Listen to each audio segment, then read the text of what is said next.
My kids were used as leverage in a criminal scheme how I survived betrayal, panic attacks, and social ruin. I'll never forget the moment Hunter weaponized my kids against me. That was the day my world split in two, before I knew who he really was, and after. One second I was standing at my cousin Patrick's bar mitzvah, watching him read from the Torah, while the smell of chowder and roast chicken drifted from the buffet tables. The next, my phone buzzed with a notification that would change everything. CPS will be conducting an emergency home visit regarding allegations of neglect. My chest tightened so hard I thought I'd pass out in the middle of the service. Let me back up a bit. My name's Ryan, I'm 26, and for a while I thought I had life under control. I co-owned a small logistics company with Hunter, who was 12 years older, polished, confident, the kind of guy who smelled like expensive cologne and spoke like he had every room under his thumb. He'd been like a mentor at first, teaching me contracts, guiding me through supply chains, even sharing protein shakes with me after long hauls when the diesel fumes still clung to my hoodie. Hunter wasn't family, but I treated him like one. During my first marriage, I learned quickly that blood doesn't always guarantee loyalty, but I thought maybe business could. He had this way of making me feel like I belonged to something bigger, like the company was more than invoices and delivery routes, it was our shared future. At the time, money was tight. I remember staring at the $234 utility bill on my kitchen counter while trying to calculate if I could afford Bertha and my daughter's school shoes. My ex had left behind only chaos, unpaid debts, a half-empty fridge, and her makeup bag abandoned and the bathroom sink like a tombstone to everything we'd failed at. Hunter swooped in during that mess, offering financial advice and promises of stability. "Don't worry, man," he'd say, sapping my back. "Stick with me and you'll never have to count pennies again." I wanted to believe him. I needed to believe him. The first red flag came at school pickup time. It was a Tuesday, 3:15 p.m, sharp, the kind of day where clouds hung low and the wind carried a bitter edge. I pulled into the elementary lot, exhausted, but ready to see my kids. Except Hunter was already there. He leaned against his car, talking to my son like it was the most normal thing in the world. My stomach lurched. "What are you doing here?" I asked, keeping my voice light. "Relax," he said, smiling too wide. "Thought I'd help you out. Kids love me." It was framed as generosity, but something about it felt wrong. My kids looked confused, their eyes darting between us. Later that night, I lay awake replaying it. Why had he even known the pickup schedule? Why did it feel like he was inserting himself into a space that should have been mine alone? Patrick noticed my unease at the bar mitzvah. "You good, man?" he whispered when I kept glancing at my buzzing phone. His yarmulke sat crooked, his grin easy, but his eyes serious. "No," I admitted, my throat dry. "Hunter, she's crossing lines, and now CPS is texting me." Patrick frowned. "That's not normal, Roy. You think he's involved?" I wanted to say no. I wanted to laugh it off, say I was paranoid, that my PTSD diagnosis was just making me read threats where none existed. Because yeah, I'd already been diagnosed with complex PTSD after years of, in my first marriage, nightmares, panic attacks that left me shaking on the floor, trust issues so sharp they cut through friendships before they had a chance to grow. My therapist always told me, "Ryan, trauma rewires the brain. What feels like paranoia is sometimes your body trying to warn you." But this warning wasn't subtle. My kids were suddenly pawns in a game I hadn't agreed to play. That night after the bar mitzvah, after the dancing and clapping and the rabbi's final blessing, I drove home with my stomach in knots. Diesel fumes from a nearby truck stop filled the air, and it was like breathing in dread itself. I couldn't shake the image of Honda smiling at my son in the pickup lot. I couldn't shake the buzzing of my phone in the synagogue, whispering threats of strangers crawling through my life. I should have confronted him right then. But I didn't. I told myself I was imagining it. That was my mistake. Because the first red flag wasn't just a warning. It was the opening move in a betrayal that would leave me in a hospital bed, fighting for air, convinced my own children had been turned against me. Suspicion is like rust, it starts small, barely noticeable, but once it takes hold, it spreads until the whole structure is compromised. That's what living with Hunter as my business partner felt like. I told myself he was just helping, but deep down, I knew his hands were all over places they didn't belong. The week after Patrick's bar mitzvah, little cracks started turning into fissures. I'd been juggling payroll and invoices when my daughter, only 7, asked, "Daddy, why does Uncle Hunter say you're too tired to take care of us?" My heart stuttered. "What?" I whispered, trying to keep my voice calm. She nodded, spooning cereal like it was no big deal. He said sometimes it's better if we stay with him because you need rest. I swear the spoon almost slipped from my hand. My therapist's words echoed in my head. Trauma survivors often gaslight themselves into doubting what they see. Trust your gut, Ryan. But my gut was already a twisted knot. I started paying closer attention. School pickup time became a minefield. One Friday at 3:15 p.m, I pulled up early, determined to beat him there. My relief evaporated when I spotted my neighbour, Miss S. Jensen, parked across the street with binoculars. I walked over, trying to laugh. "Bird watching?" I asked, forcing a smile. She startled, closed the case too quickly, and muttered, "Just so you know, keeping an eye out." She wouldn't meet my eyes. Later, I found out why Hunter had paid her to spy on me. Through my windows. Through my kids' windows. The thought made me sick. During my first marriage, I'd lived with a constant fear of being watched, tracked, controlled. My ex would rifle through my phone, sniff my clothes for perfume that wasn't there, accuse me of affairs with cashiers at the grocery store. I thought I'd escaped that life. But here I was, blinds closed tight, wondering if shadows outside were neighbours or strangers Hunter had recruited. And it wasn't just paranoia. Strangers were messaging me. One night, scrolling Instagram, I saw my own face blasted in a post accusing me of neglect. Comments piled up. Monster. Shouldn't be allowed near kids. Someone needs to stop him. My DMs flooded with threats from people I'd never met. I slammed my phone down, heart hammering so loud it drowned out everything else. The worst part? People in real life started whispering too. At the office, I'd catch colleagues glancing sideways when I walked in.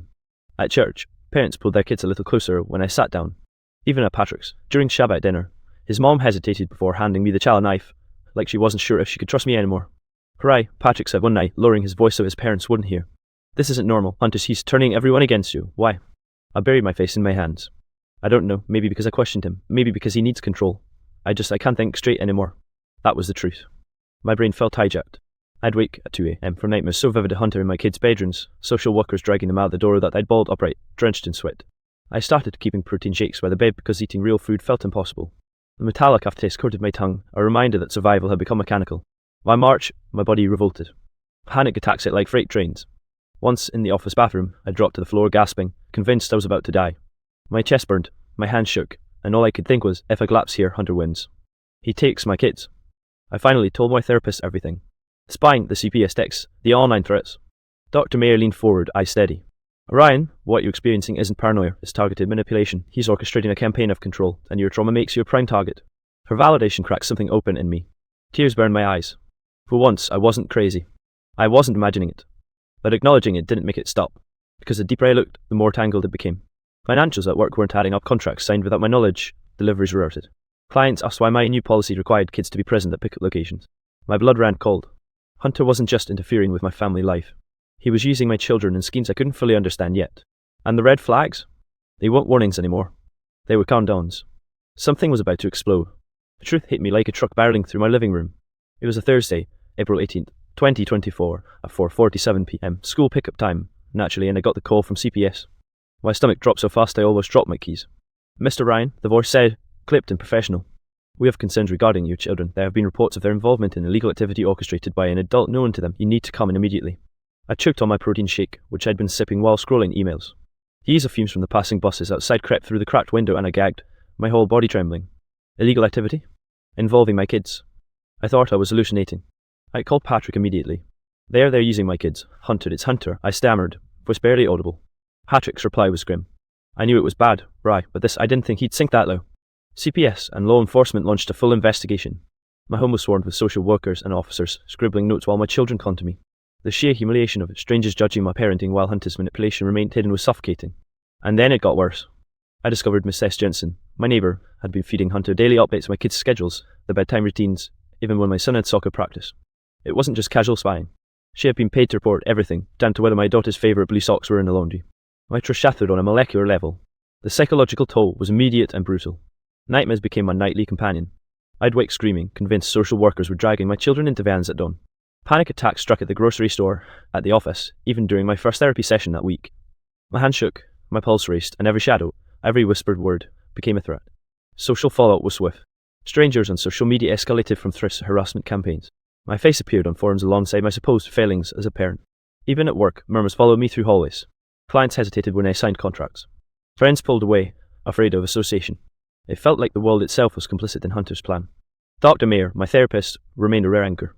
She said, Ryan, trauma rewires your brain. Yes, but you're seeing real patterns here. These aren't coincidences. You've been targeted, systematically undermined, and your fear is justified. But knowing it intellectually didn't soften the pain. The climax of betrayal hit during a board meeting. I discovered Hunter had rerouted company deliveries using my children as part of an extortion scheme. They weren't just pawns, they were leverage. The realization twisted my stomach into a permanent knot. Someone I trusted had weaponized my kids, manipulated social perceptions, and used legal systems against me. Then came the whispers I wasn't prepared for. Hunter wasn't acting alone. There was a network of criminal operation controlling multiple logistics companies in the region, all coordinated through him. My life, my family, my career, all had been entangled in something much bigger. I remember sitting on the curb outside my office, $234 utility bill unpaid on the kitchen counter in my apartment, watching the diesel fumes from a passing truck curl into the grey sky. My daughter's discarded makeup bag lay in the living room, a haunting reminder of innocence lost. I realized my entire world had been hijacked. Patrick tried to reach me. Right, you're not alone. We'll fix this. We have to. But my trust was broken, not just in Hunter, but in everyone. Neighbours, colleagues, even the systems meant to protect me felt compromised. I couldn't sleep, couldn't eat without gagging on protein shakes, and every foreign notification made my heart leap as if anticipating another attack. The public shame was crushing. In the grocery store, a woman muttered, I saw your name online, terrible things. My social isolation deepened. PTSD symptoms, flashbacks, hypervigilance, emotional numbing became my new normal. I questioned my judgment, my perception, my very sanity. But amid the despair, a spark ignited. Dr. Mayer reminded me, you survived this long, Ryan. You have agency. Focus on what you can control. That spark was the first step toward facing Hunter, the criminal network, and reclaiming my life. But the confrontation would demand every ounce of courage I had, and I knew it wouldn't end quietly. The day I confronted Hunter is etched into my memory with unbearable clarity. It was Wednesday, May 8th, 2024, 9:03 a.m. I walked into the office, hands clammy, stomach twisting like it wanted to escape.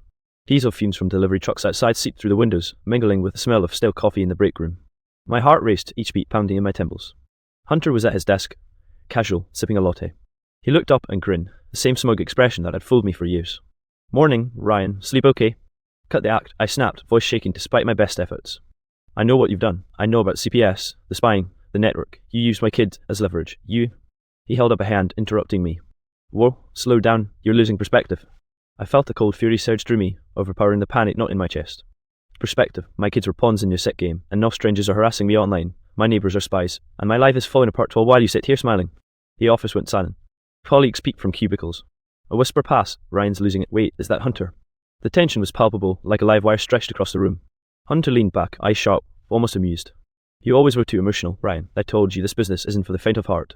I slammed my hands on the desk, rattling papers and knocking over a half-empty protein shake. This isn't business. This is criminal. You lied, manipulated, and abused everyone around you, including me. The HR director, Karen, emerged from her office. Ryan, please let's handle this calmly. Calm. I laughed bitterly. There's nothing calm about watching your children used as weapons by the person you trusted most. Hunter's smirk faltered for the first time. His voice dropped tight. You're imagining things. I stepped closer, pointing at him. No, I have evidence, CPS reports, bank transfers, your neighbour's testimony, and don't even think about lying to me again. I see through you now. Every step you've taken to ruin my life, I see it all. Karen's eyes widened. She gestured for Hunter to stand, reading the room instantly. Hunter, HR has reviewed the reports. You've suspended pending immediate investigation. Colleagues' whispers escalated into shocked murmurs. Phones clicked as someone discreetly recorded the confrontation. I felt a mixture of vindication and lingering panic. My chest was tight, my hands trembling, but I kept going. You thought you could control me, I said, voice steadier now despite the adrenaline. You thought you could manipulate my children, my finances, even my reputation, but it ends here. You're done. Hunter's face paled. For the first time, he looked genuinely unsettled. You don't understand what you're up against, he stammered. I understand perfectly, I said, swallowing the lump in my throat. You were never acting alone, and I will see the entire network brought down. I'll testify, and anyone else who's hurt by you, I'll help them too. HR escorted him out. As the office door slammed behind him, a wave of release and terror washed over me. My colleagues whispered, some offering sympathetic glances, others avoiding eye contact, unsure what to say. The public fallout hadn't vanished, but a weight had been lifted. The plot twist hit like a second punch, I realised, reviewing the documents on my desk, that Hunter had coordinated with other local business owners. They had been funneling illegal shipments and using my children as leverage in multiple schemes. The betrayal wasn't isolated. It was a meticulously orchestrated network that had preyed on my trust, my family, and my livelihood. I sank into my chair, chest heaving. The adrenaline faded, replaced by an exhaustion that seeped into my bones. Panic threatened to return, but I clutched Dr. May's business card in my pocket. I had therapy waiting, legal counsel lined up, and the first real taste of justice on the horizon. It was over in the immediate sense. Hunter was gone. HR had acted, but I knew recovery wouldn't be simple. Every nightmare, every flashback, every whisper of betrayal would follow me. Still, for the first time in months, I felt like I could breathe, because confronting him wasn't just about firing him. It was about reclaiming my life, rebuilding trust, taking the first step toward proving that even in the aftermath of unimaginable betrayal, survival, and eventually justice was possible. After Hunter was escorted out, I thought the nightmare would end. I thought justice would heal the gaping wounds he'd left behind. I was wrong. The days that followed were a blur of panic attacks, hospital visits, and legal meetings. One evening, just a week after the confrontation, I woke in a cold sweat at 2:17 a.m.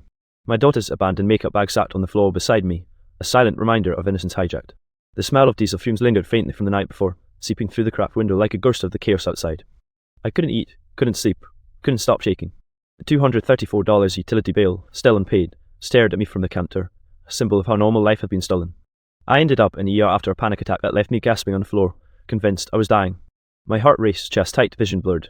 The doctor said it was stress-induced, a textbook case of PTSD, complex PTSD, triggered by prolonged trauma and betrayal. They prescribed medication, and I was referred to intensive therapy sessions. Dr. Mayer became my anchor.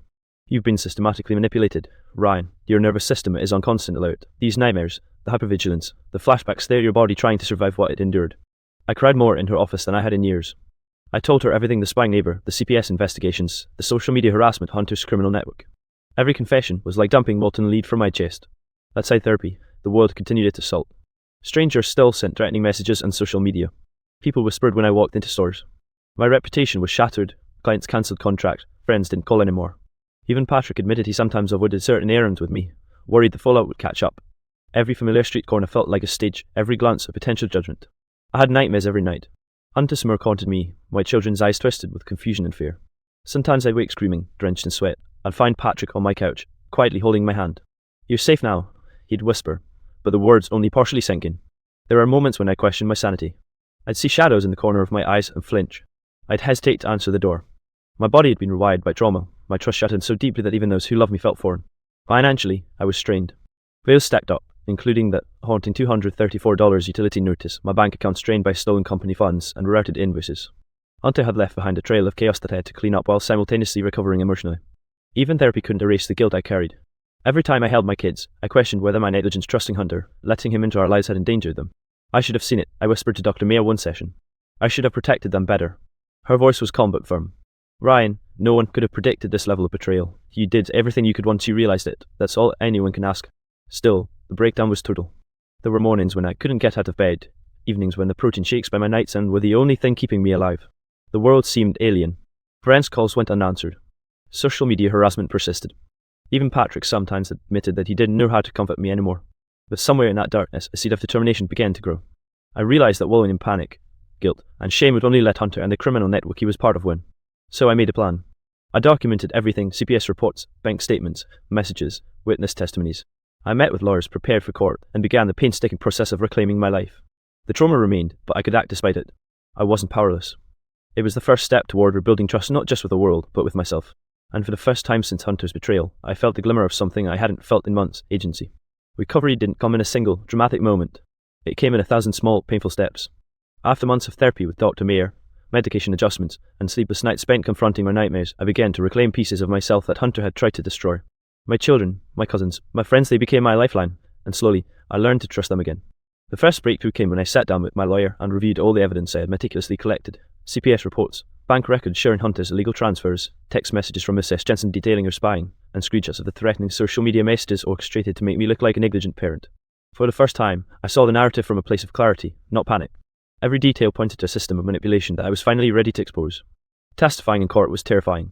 May 22nd, 2024, the morning of my testimony, I clutched my daughter's hand as we walked into the courtroom. Diesel fumes from the street outside mixed with the antiseptic scent of the courthouse, making my stomach churn.